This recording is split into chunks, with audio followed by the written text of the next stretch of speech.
Allez, c'est bon, ça filme. Eh bien, salut à tous, ici Revo et bienvenue pour peut-être cette nouvelle série sur ma chaîne YouTube. Alors ça fait un moment que je cherche à mettre en place une série où je pourrais donc me rapprocher davantage de vous et où vous pourriez en apprendre davantage sur moi. Alors je pense avoir trouvé la solution, les story time. Je vais donc les amis tâcher de vous raconter des histoires marquantes ou pas de ma vie, tout simplement. Alors je pense vous faire 1 à 2 épisodes par mois, pas plus, tout simplement car mon but premier c'est de vous divertir, de vous faire rire, ou alors encore de temps en temps vous apprendre des choses. Mais je ne tiens pas à vous ennuyer avec ma vie perso, étant donné que ces vidéos seront assez personnelles, assez intimes. Voilà, c'est pour vraiment créer un nouveau lien entre vous et moi, tout simplement. Et je pense qu'il y en aura largement assez. Après, on verra si cette série obtient un franc succès. Et à ce moment-là, on augmentera d'épisodes par mois, les story time. Voilà. Alors pour ce premier épisode les amis, j'ai décidé d'attaquer sur les chapeaux de roue, comme on pourrait dire, avec un fait assez marquant de ma vie, mon plus grave accident. Alors tout de suite, je vais aller toucher du bois, voilà, pour ne pas que ça se reproduise, hein, je pense que ça sera mieux pour moi. Alors faut savoir les amis que moi je suis un très grand sportif, j'ai toujours fait du sport, alors certes j'ai que 21 ans, mais j'ai toujours fait du sport depuis tout petit. Bon là pour le moment c'est vrai que c'est assez galère, mais voilà je m'entretiens, hein, je fais de la muscu. Pour ceux qui me suivent sur les réseaux sociaux, vous le savez. Et il y a de ça 5 ou 6 ans, ouais 5 ou 6 ans, alors que j'étais en stage sportif, car oui je faisais donc du foot, je jouais à un très bon niveau jeune. J'ai d'ailleurs joué durant ma jeunesse avec Yann Bodiger, le fameux joueur de Toulouse qui joue en Ligue 1.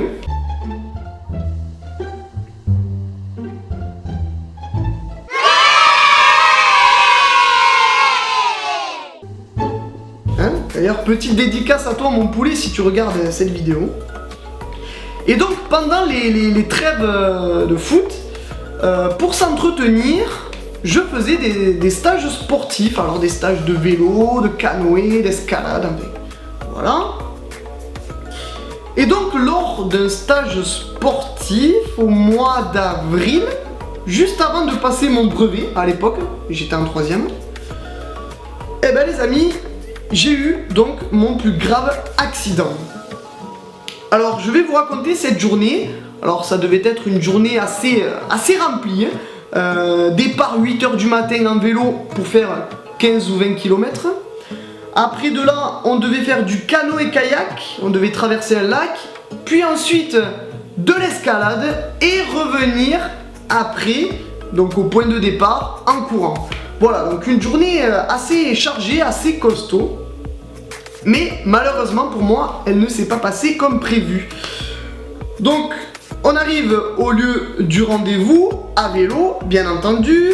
Le départ est donc donné. J'étais à l'époque donc avec mon équipe de foot et mon entraîneur et mes collègues du coup. Voilà. Donc le départ est donné. On commence donc à partir en vélo. On commence notre petit tour. Et puis, premier fait marquant de la journée. Je chute une première fois à vélo. Voilà, je dérape un peu dans le gravier, je chute, bon sans conséquences graves, hein, je me râpe un petit peu. Mais bon, déjà ça commençait à sentir mauvais, comme on dit, ça commençait à sentir mauvais. Donc je remonte sur le vélo, on continue notre journée, enfin du moins notre matinée.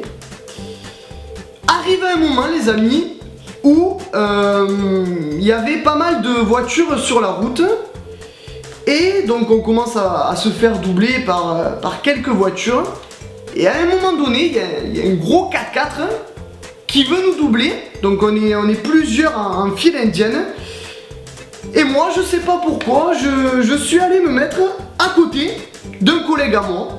Alors, la route commençait à se rétrécir. Et moi, au lieu de me mettre derrière mon collègue, je me suis mis à côté de lui.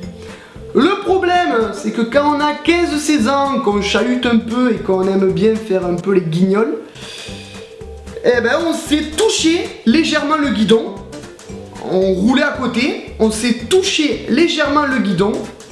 Moi, je suis alors tombé. Et là, les amis, ma jambe droite est passée à travers le rayon de la roue de mon collègue. Donc là, imaginez bien, ça a fait un bruit juste monstre, du style, voilà, le genre de bruit que quand tu l'entends, tu te dis que t'es mort. Donc, grosse chute, tout le monde s'arrête, c'est un peu la panique. Mais au final, la plupart se relèvent, sauf moi, qui suis par terre. Et je regarde donc ma jambe. Et alors là, les amis, vision d'horreur. Donc mon genou était droit, mais mon pied et ma cheville étaient derrière. En gros, mon pied avait tourné à 90 degrés de mon genou. C'est-à-dire que lorsque je me suis relevé, du coup, et que j'ai appuyé par terre, eh ben, mon genou était droit, mais ma cheville était derrière. Mon pied, il était derrière. Et alors là, c'est un truc de fou. Je tombe par terre, bien sûr, je comprends pas, je commence à stresser, je me dis, oh là, ça y est, je me suis pété en deux, je vais mourir. Et alors là, il y a quelque chose qui me fait rire maintenant, mais qui à l'époque ne m'avait pas fait rire du tout. C'est mon entraîneur qui vient vers moi et qui me dit, waouh, alors là, je pense que t'as une bonne grosse entorse de la cheville. Une bonne grosse entorse de la cheville? Non mais attends, là c'est pas une bosse que j'ai. Là j'ai plus de pied. J'ai plus de pied, mon genou il est là, ma cheville elle est comme ça. C'est ça que t'appelles une entorse? Non sérieux, c'est pas une entorse du tout ça. Ça c'est une fracture mon pote. Une fracture du tibia péroné. Oui les amis, j'ai eu la même fracture et donc la même blessure que Djibril Cissé notamment. Voilà, alors il y a plein de joueurs de foot qui malheureusement se font cette blessure, fracture du tibia péroné. Et bien moi les amis, je me la suis faite en vélo, comme un débile. Voilà, tout simplement. J'aurais pu me casser n'importe quoi, non, je me suis cassé la jambe. Voilà. Donc de là les amis, bien entendu, on appelle les pompiers, le camion arrive, on m'emmène direct à l'hosto et là le verdict tombe, fracture tibia péroné. Il faut donc opérer, mettre une broche dedans. Donc en tout j'ai eu 15 points de suture et une plaque en fer qui va donc, merde, vous la voyez pas, qui va donc de ma cheville là jusqu'au milieu de mon tibia.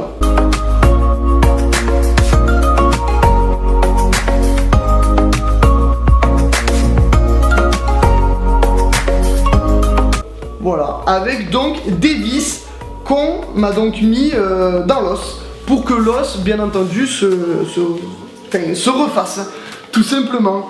Voilà. Donc de là, eh ben, écoutez, période très longue, 2 mois de fauteuil roulant, 4 mois de béquille, 6 mois de rééducation, enfin bref, là c'est juste la merde.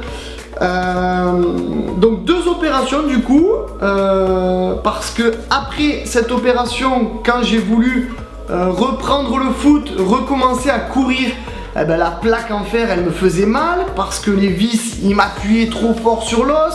Enfin bref, la merde complète. Je me suis donc fait opérer une 2e fois et on m'a donc retiré cette fameuse broche. Voilà. Aujourd'hui je vais bien, je sens quasiment plus rien. Alors certes, j'ai une sensation quand je touche dessus, mais à part ça, tout va bien, je suis en pleine forme, je peux courir, je peux vous mettre des coups de pied comme ça, et je sens rien du tout. Mais voilà, en tout cas les amis, c'est comme ça que s'est déroulé mon premier grave accident et j'espère, je vais toucher encore une fois du bois, que cela ne se repassera jamais. Et bien voilà les amis, c'est donc la fin de ce premier story time. J'espère qu'en tout cas il vous a plu. N'hésitez pas en tout cas à liker, commenter et partager un maximum de fois cette vidéo. Dites-moi vraiment dans les commentaires si ce genre de vidéo peut vous plaire. Et je vous proposerai donc un autre épisode prochainement. N'hésitez pas aussi à venir me rejoindre sur Facebook, Twitter, Snapchat, Instagram et Periscope Revo officiel. Et à la prochaine les amis, salut! Ouais, elles sont bien mes petites jambes.